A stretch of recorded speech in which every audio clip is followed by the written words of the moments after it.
मेरा छोटा सा निवेदन, मेरे आराध्य शनिदेव 29 अप्रैल रात में अपनी मूल त्रिकोण राशि कुंभ में प्रवेश कर रहे हैं। 30 साल के बाद अपनी मूल त्रिकोण राशि कुंभ में प्रवेश, और जिस तरह की ग्रह योग है, इतने सुंदर महासंयोग में 30 अप्रैल 2022 शनि अमावस्या महोत्सव श्री शनिधाम शनि तीर्थ क्षेत्र असोला फतेहपुर बेरी में आपका स्वागत। करिए शनि भगवान के दर्शन, पूजन, तेलाभिषेक, संपूर्ण कष्टों से छुटकारा।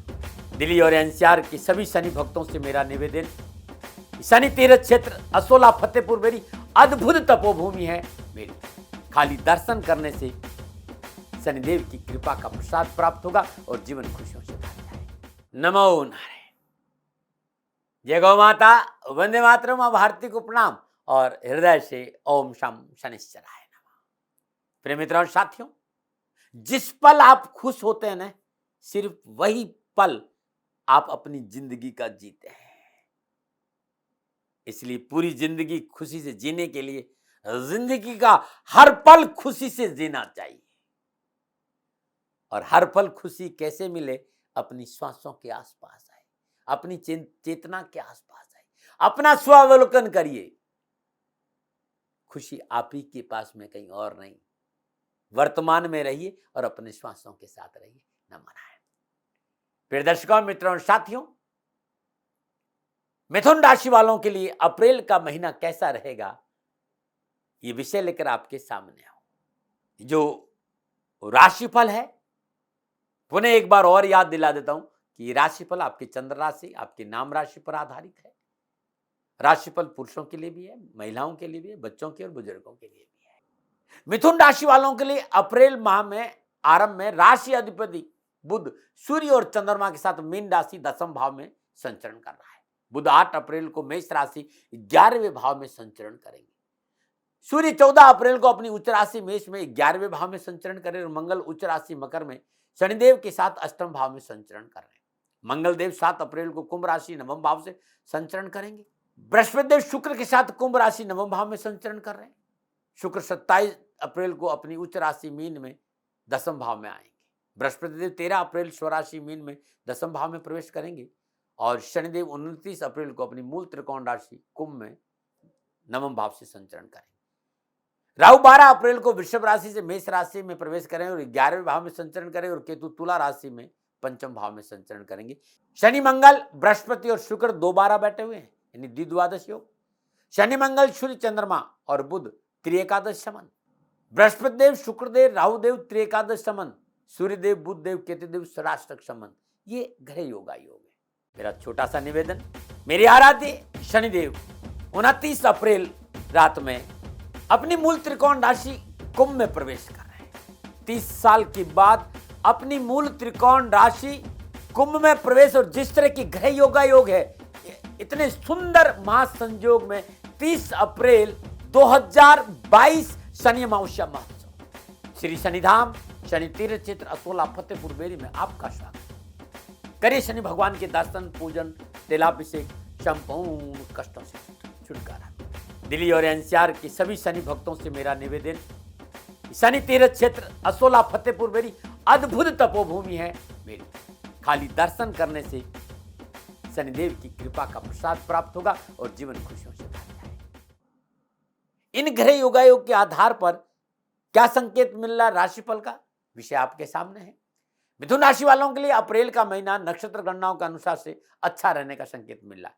कैरियर, कामकाज, नौकरी, व्यवसाय जैसे मामलों को मोटा मोटा मैं देखूं तो व्यवस्थित रूप से इन कामों में सफलता मिलेगी। नौकरी वालों के लिए समय अनुकूलता का संकेत दे रहा है। व्यवसाय में आमदनी को लेकर आप संतुष्ट रहेंगे। शिक्षा के क्षेत्र में प्रयासों के अनुकूल सफलता के योग नजर आ रहे, परंतु माह के प्रारंभ में विद्यार्थियों को अपने सर्कल पर विशेष ध्यान देने की आवश्यकता महसूस होगी। पारिवारिक संतुलन माह के प्रारंभ में बिगड़ता हुआ नजर आएगा। इस समय अच्छा रहेगा यदि आप कानों के कच्चे नहीं रहे, लेकिन प्रथम सप्ताह के बाद पारिवारिक परिस्थितियां आपके अनुकूल रहेगी। ऐसे ही माह के प्रारंभ में कुछ दिन स्वास्थ्य भी नाजुक रह सकता है, इस बात का ध्यान रखें। ये मोटा मोटा है। अब चलिए विस्तार से बात करते हैं तो मिथुन राशि वालों के लिए शिक्षा, कामकाज, व्यवसाय, नौकरी, समाज, परिवार, स्वास्थ्य के हिसाब से ये अप्रैल का महीना नक्षत्र गणनाओं के आधार पर क्या संकेत दे रहा है। सबसे पहले विद्यार्थी और युवाओं के लिए मिथुन राशि के विद्यार्थी और युवाओं के लिए अप्रैल का महीना शिक्षा और कैरियर के दृष्टिकोण से परिश्रम और मेहनत का संकेत दे रहा है। नवम भाव में विराजमान बृहस्पति की पंचम भाव पर दृष्टि शिक्षा के क्षेत्र में अच्छे परिणामों का संकेत दे रही, बस प्रयास और थोड़ा सा मेहनत करना है। इस महीने आप शिक्षा में सफलता के लिए स्वयं कठिन परिश्रम और कड़ी मेहनत करेंगे और प्रतिकूल परिस्थितियों को अनुकूल बनाने का पूर्ण प्रयास करेंगे और इसमें आपको सफलता भी मिलेगी। इस महीने जो कुछ भी आपको प्राप्त होगा वो आपकी सूझबूझ, आपकी मेहनत का फल होगा, इसलिए मेहनत में कमी नहीं आने देनी चाहिए। वैसे आप नहीं आने देंगे, नक्षत्र गणना ये कह रही है। सफलता के लिए शिक्षा और कैरियर के प्रति पूर्ण डेडिकेशन आपको लक्ष्य प्राप्ति में सहयोगी बनेगा। यदि आप कला के क्षेत्र में अध्ययनरत हैं तो आपके लिए महीना पूर्ण लाभ का संकेत है, और यदि आप विज्ञान के क्षेत्र को चुना हो तो इस महीने थोड़ी सी मेहनत और थोड़ा सा परिश्रम मित्रों करना पड़ेगा। नमन। ये था विद्यार्थियों और युवाओं के लिए कैरियर और एजुकेशन का मामला अप्रैल का। मैं बात करूंगा कामकाज, कारोबार, कैरियर और आर्थिक दृष्टिकोण से। मिथुन राशि वालों के लिए अप्रैल का महीना कारोबार, कामकाज, नौकरी और आर्थिक दृष्टिकोण से पूर्ण सफलता का संकेत दे रहा है। माह के आरंभ में व्यवसाय के स्वामी बुध दसम और उसके बाद 11वें भाव में संचरण करेंगे। शुक्रदेव, मंगलदेव बृहस्पति के साथ नवम भाव में संचरण कर रहे हैं। 13 अप्रैल से बृहस्पति देव अपनी स्वराशि मीन 10वें भाव में आएंगे। ये समय पूर्णता लाभ और सफलता का संकेत दे रहा है। भौतिक सुख समृद्धि में वृद्धि होगी, आर्थिक परेशानियों से मुक्ति मिलेगी। सूर्य 11वें भाव में उच्च के होकर संचरण कर रहे हैं तो उसका लाभ मिलेगा। व्यवसाय और नौकरी में किए गए प्रयास सार्थक होंगे, परंतु धीरे धीरे, जल्दबाजी से बचें। आर्थिक दृष्टिकोण से यह महीना लाभ अवश्य देगा, धैर्य नहीं खोए। सूर्य इस महीने 3रे भाव का स्वामी होकर लाभ भाव में विराजमान है, इसलिए मैं कह रहा था कि धैर्य और संयम से काम करें, उन्नति के अवसर तो मिलेंगे ही मिलेंगे। संपर्क सूत्रों का लाभ मिलेगा, कारोबार विस्तार का मौका मिलेगा, कारोबार के लाभ के स्रोतों में वृद्धि होगी, भूमि भवन की प्राप्ति का प्रबल योग और सुख और सौभाग्य में वृद्धि होगी, लेकिन धीरे धीरे। इस महीने याद दिला रहा हूं कि संघर्ष और मेहनत से घबराने की जरूरत नहीं। ये संघर्ष और मेहनत आपके लिए मुकुट का काम करेंगे, आपके लिए सुदृढ़ता का काम करेंगे, आपके लिए सफलता का काम करेंगे। आप नौकरी में तो ये महीना पूर्ण लाभ और सफलता का संकेत है। मनोअभिलाषाओं की पूर्ति होगी, मनोवांछित कार्य बनेंगे, कार्य स्तर पर आपका वर्चस्व बढ़ेगा। यदि आप IT सेक्टर में कार्यरत है तो नौकरी में मनोनुकूल सफलता के साथ साथ धन लाभ भी बढ़ेगा। रोजगार संबंधी समस्याओं से छुटकारा मिलेगा, रोजगार के एक से अधिक साधन उपलब्ध होंगे। यदि आप सरकारी नौकरी पाने में प्रयास कर रहे हैं तो शुभ संकेत नजर आ रहा है। राशि समय बुध कर्म और लाभ भाव का स्वामी संचरण कैरियर और कारोबार में शानदार कामयाबी और सफलता का संकेत है। बस 2-3 बातें ऐसी जिसे आपको ध्यान देना है। ढुलमल नीति नहीं रखनी है, निर्णय क्षमता अच्छी होनी चाहिए। दूसरा, जहां काम कर रहे हैं स्वामी के प्रति वफादारी, मालिक के प्रति वफादारी बहुत है। और तीसरा, बहुत जरूरी है लीगल मामलों में लापरवाही नहीं करनी। अब मैं पारिवारिक दृष्टिकोण की बात करूंगा, सामाजिक दृष्टिकोण की बात। मिथुन राशि वालों के लिए अप्रैल के महीने में पारिवारिक और सामाजिक दृष्टिकोण से समय इस बात का संकेत दे रहा है कि संयम और धैर्य से काम करना होगा। यदि आप कुछ कर रहे हैं, मेहनत कर रहे हैं, परिश्रम समाज और परिवार के लिए करें, फिर गिनाना नहीं। एकदम साइलेंट भाव से आप सामाजिक और पारिवारिक व्यवस्थाओं पर ध्यान दीजिएगा। व्यक्तिगत जीवन में उठापटक का संकेत नजर आ रहा है। अष्टम भाव में विराजमान शनिदेव की सप्तम पूर्णदशी कुटुंब भाव पर है। ऐसी अवस्था में इस बात का संकेत मिला कि तालमेल आपको बिठाना होगा, परिवार को साथ रखना होगा और पारिवारिक आवश्यकताओं पर ध्यान देना होगा। मिथुन राशि वालों के लिए अप्रैल के महीने में पारिवारिक वातावरण की अनुकूलता और प्रतिकूलता आपके व्यवहार पर निर्भर करेगी। आपकी वाणी की कटुता पारिवारिक माहौल खराब करेगी और आपकी वाणी में मिठास है तो परिवार आपके साथ खड़ा रहेगा। पारिवारिक सदस्यों पर बेवजह दबाव नहीं बनाइए, अमर्यादित भाषा विवाद उत्पन्न करेगी, इस बात का ध्यान रखें। अपनी स्वभाव की सरलता बना के रखें। आपको घुमा फिराकर बात कहने की आदत आपके लिए आपसी रिश्तों में खराबी लाएगी। बात को सीधा सीधा रखना। दाम्पत्य संबंधों में दरार नहीं है, इस बात पर ध्यान देना होगा। जीवन साथी के प्रति उपेक्षा का भाव आपको मुसीबत में डाल देगा, दूरियां बढ़ाएगा। 13 अप्रैल को बृहस्पति पंचम पूर्णदशी दूसरे भाव में पारिवारिक दृष्टि से 13 अप्रैल के बाद धीरे धीरे कमी आएगी। व्यर्थ के भय भ्रम भ्रांतियों से पीछा छुड़ेगा। पारिवारिक सदस्यों में आपसी प्यार और विश्वास बढ़ेगा और पारिवारिक मसले निपटेंगे। इस महीने दादा दादी माता पिता का सहयोग मनोनुकूल रहेगा, परंतु घर में बुजुर्गों का स्वास्थ्य को लेकर चिंता नजर आ रही। परिवार का साथ उत्तरार्ध में अच्छा रहेगा। पारिवारिक सदस्यों के सहयोग से सामाजिक और व्यावसायिक जीवन की परेशानी से मुक्ति मिलेगी। भाई बहनों का सहयोग मनोनुकूल रहेगा और उनके सहयोग से कार्यों में गति आएगी और लाभ मार्ग प्रस्तुत होगा और आर्थिक रूप से पूर्ण सहयोग प्राप्त होगा। इस महीने संतान को सफलता का पूर्ण अवसर मिलेगा और संतान की ओर से शुभ समाचार मिलेंगे। संतान की नौकरी, शिक्षा, खेल का क्षेत्र यानी हर क्षेत्र में यश और कीर्ति में बढ़ोतरी का संकेत है। ननिहाल पक्ष की ओर से लाभ का संकेत नजर आ रहा है। उनके आशीर्वाद और सहयोग से नौकरी और व्यवसाय में एक नई दशा नजर आ रही, परंतु आपके लिए एक बहुत जरूरी बात है, अपनों का फायदा नहीं उठाना, इस बात पर ध्यान देना। दूसरा, यदि आप शादीशुदा है तो ससुराल पक्ष के रिश्तों को लेकर आपको सीरियस रहना पड़ेगा, वाणी पर संयम रखना होगा और मनमुटाव से बचना होगा। निजी संबंधों में अहंकार के कारण समस्या आ सकती है, बस इससे बचें। अब मैं आपके स्वास्थ्य की बात करूं तो मिथुन राशि वालों के लिए अप्रैल महीना स्वास्थ्य के दृष्टिकोण से ठीक रहेगा। रोग भाव के समय मंगल नवम भाव से गोचर कर रहे, समय आपके लिए ठीक रहे। पिछली स्वास्थ्य संबंधी परेशानी से मुक्ति मिलेगी, चिकित्सा का लाभ मिलेगा। अपने आप को आप उत्साहित और उमंग से भरे हुए महसूस करेंगे, लेकिन आप भी विशेष रूप से कुछ थोड़ा सा ध्यान रखना चाहते तो पेट का ध्यान रखें। पेट संबंधी बीमारी में लापरवाही नहीं बरतें। घर के वयोवृद्ध सदस्यों का स्वास्थ्य प्रतिकूल हो सकता है, चिकित्सा में लापरवाही नहीं बरतें। पारिवारिक सदस्यों की सेहत को लेकर माह का उत्तरार्ध सावधानी का संकेत दे रहा है। सेहत को लेकर समझौता नहीं करे भाई, ध्यान रखें। लेकिन निजी रिश्तों में खुशियों का संकेत भी है। ये था अप्रैल के महीने में ग्रह गोचर के आधार पर आपका राशि फलादेश। मेरा छोटा सा निवेदन, मेरे आराध्य शनिदेव 29 अप्रैल रात में अपनी मूल त्रिकोण राशि कुंभ में प्रवेश कर रहे हैं। 30 साल के बाद अपनी मूल त्रिकोण राशि कुंभ में प्रवेश, और जिस तरह की ग्रह योग है, इतने सुंदर महासंयोग में 30 अप्रैल 2022 शनि अमावस्या महोत्सव श्री शनिधाम शनि तीर्थ क्षेत्र असोला फतेहपुर बेरी में आपका स्वागत। करिए शनि भगवान के दर्शन पूजन तेलाभिषेक, संपूर्ण कष्टों से छुटकारा। दिल्ली और एनसीआर के सभी शनि भक्तों से मेरा निवेदन, शनि तीर्थ क्षेत्र असोला फतेहपुर बेरी अद्भुत तपोभूमि है मेरी।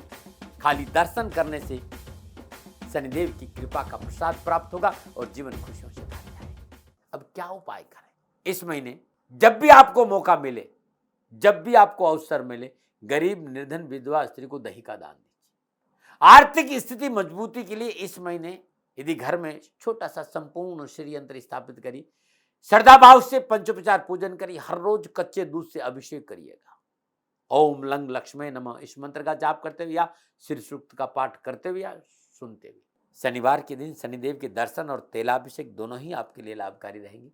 न मना रहे, क्योंकि 2 अप्रैल से नवरात्रि प्रारंभ हो रहे हैं। यदि मिथुन राशि वालों के लिए कैरियर, कारोबार, नौकरी, व्यवसाय, स्वास्थ्य को लेकर अनावश्यक परेशानी है तो नवरात्र के पहले दिन श्रद्धापूर्वक नवरात्रों का संकल्प लें। हाथ में जल लें, जल में थोड़े से अक्षत रख लीजिए, अपना नाम, पिता का नाम, माता का नाम, गोत्र, और जिन समस्याओं के समाधान के लिए आप माई की पूजा प्रारंभ करें, उस समस्या का ध्यान करते कि मैं इन समस्याओं के निवारण के लिए माई के चरणों में बैठा हूँ, मैं आपकी अखंड जोत जला रहा हूँ, मैं आपकी खेतरी बीज रहा हूँ, मैं आपके इस मंत्र का जाप कर रहा हूँ। संकल्प लेके जल को भूमि पे छोड़ दीजिएगा। चाहे धन संबंधी परेशानी, चाहे परिवार संबंधी परेशानी, चाहे कारोबार, चाहे नौकरी संबंधी परेशानी है, तो नवरात्र के पहले दिन श्रद्धापूर्वक मिथुन राशि के लोग श्रद्धापूर्वक माई के सिर चरणों में मां कुष्मांडा की मूर्ति स्थापित करें। अपने पूजा स्थान में मां कुष्मांडा का श्री विग्रह श्रद्धापूर्वक लाल चुन्नी बिछाकर स्थापित करें। कोई मूर्ति आप स्थापित करना तो अंगुष्ठ प्रमाण होने चाहिए, इस बात का ध्यान रखिए। जल गंगा जल पंचामृत से पवित्र करने के बाद माई के सामने अखंड ज्योत जलाएं। धूप दीप नैवेद्य पुष्प और अक्षत का अर्पण करने के बाद शुद्ध देसी घी का दीपक जलाएं। ओम ऐं ह्रीं क्लीं चामुंडाय बीचे ओम कुष्मांडा देवी नमः इस मंत्र का 108 बार जाप कर 108 इलायची की माला बनाए, 108 दाने की इलायची की माला बना के माँ के गले में अर्पित करें। ऐसा नियमित हर रोज सुबह और शाम पूजन करें। माला सुबह चढ़ाने, जाप शाम को करना है। अब करके देखिएगा। ओम ऐं ह्रीं क्लीं चामुंडाय बीचे ओम कुष्मांडा देवी नमः।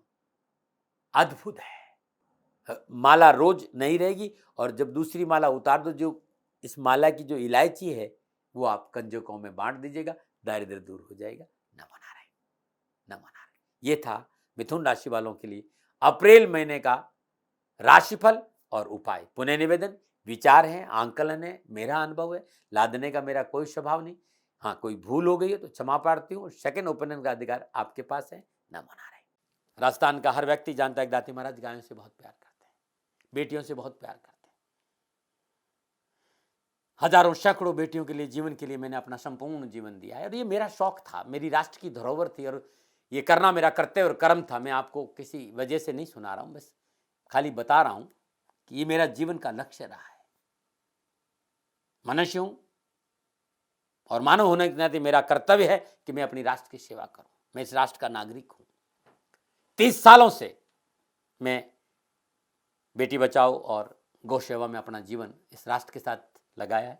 वर्तमान परिस्थितियां आर्थिक दृष्टिकोण से मेरी अनुकूल नहीं है।